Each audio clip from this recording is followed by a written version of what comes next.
Hello नमस्कार, मी अश्विनी. स्वागत आहे तुमचं माझ्या यूट्यूब चॅनलवरती. मी आज बनवणार आहे सोयाबीनची छान अशी श्रावण स्पेशल भाजी.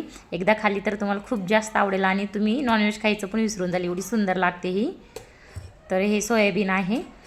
मी पाणी घेतलं आहे, थोडंसं मीठ टाकून पहिलं मी ते उकळून घेणार आहे. आणि हे कांदा टोमॅटो आहे, मिक्सरमध्ये हे बारीक करून याची मी पेस्ट करणार आहे. हे मी इथं उकळायला ठेवलेलं आहे सोयाबीन. आणि कांदा आणि टोमॅटो पहिल्यांदा मी सुकी भाजी करते, त्यामुळे मी ही कांदा असंच टाकत आहे. आणि पातळ रस्स्यासाठी मी कांदा आणि टोमॅटोची जी पेस्ट आहे केलेली ते मी यूज करणार आहे. त्याच्यामध्ये मी लसूण जिरे असं नॉर्मल मसाला जास्त पण नाही यूज केला, फक्त नॉर्मलच आपण टाकायचं. खोबरं लसूण अद्रकची पेस्ट आणि कोथिंबीर एवढंच फक्त मी भाजीसाठी यूज करणार आहे, पातळ भाजीसाठी. आणि त्याच्यासाठी बनवलेलाच मी सुक्या भाजीमध्ये टाकणार आहे. ही सुकी आणि पातळ रस खूप सुंदर अशी याची भाजी तयार होते.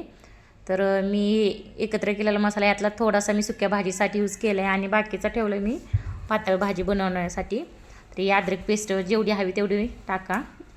मी अशी पॅकेटमधली वापरते, कारण ही वेगळी असते, खूप टेस्ट लागते अशी. पण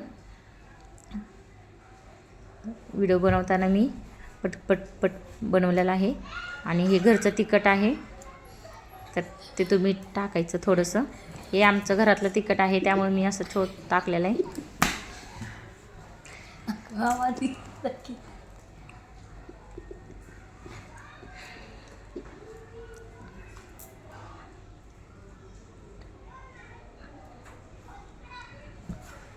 यातलं अर्ध सोयाबीन मी यूज केले आणि अर्ध पातळ भाजीसाठी ठेवलेलं आहे. व्हिडिओ आवडला तर नक्की लाईक आणि सबस्क्राईब करा. तर मी सुकी भाजी बनवून ठेवत आहे, आता मी पातळ भाजी बनवते. मी पलीकडं कमी गॅसवरती हे शिजायला ठेवणार आहे. 1-2 मिनटं अशीच ठेवायची, फक्त हलवून. तर मी इथं जे टोमॅटोची आणि कांद्याची प्युरी बनवली होती ते पहिला मी छान असं तेल खूप जास्त गरम झालं त्यामुळे पटकन टाकले. आणि गॅस थोडासा कमी करून मी छानपैकी हे असं भाजून घेणार आहे. आणि त्याच्यानंतर जे मी लसूण आणि खोबरं जिरं आणि कोथिंबीर एकत्र केली होती ना, ते आता टाकणार आहे त्याच्यामध्ये. साईडला ठेवल्या पलीकडे मी सुकी भाजी ठेवलेली आहे. 2 मिनटं कमी गॅसवरती ठेवणार आहे. जे राहिलेला सगळा मसाला टाकून मी छानपैकी असं परतून घेतलं आहे. खूप सुंदर लागते ही भाजी अशी सुकी आणि पातळ. नॉनव्हेजपेक्षा पण खूप छान अशी बनते श्रावणमध्ये. तर नक्की ट्राय करून बघा तुम्ही पण. मी अशा प्रकारे बनवते. घरातला कांदा लसूण मसाला आहे. आणि हे मी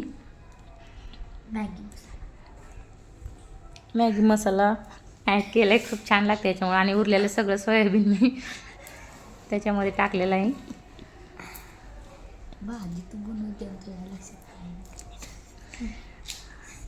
मीठ टाकून पहिल्यांदाच घेतल्यामुळे मी थोडंसंच आता टाकत आहे या हाताने, कारण चमच्याने टाकलं तर जास्त होईल ना ते, त्यामुळे मी हाताने थोडंसं टाकलेलं आहे. कारण थोडंसं मीठ टाकूनच मी सुरुवातीला ते उकळून घेतलेलं आहे सोयाबीन.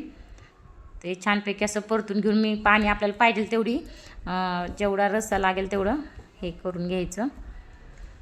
ते मसाल्याच्या याच्यातलं मी पाणी पहिल्यांदा ॲड केलं आहे. जेवढे पातळ पाहिजे तेवढ्या क्वांटिटीमध्ये आपण यूज करू शकतो पाणी. सुकी आणि हे पातळ रस्सा भाजी खूप छान लागते टेस्ट याची. तर एकदा ट्राय नक्की करून बघा.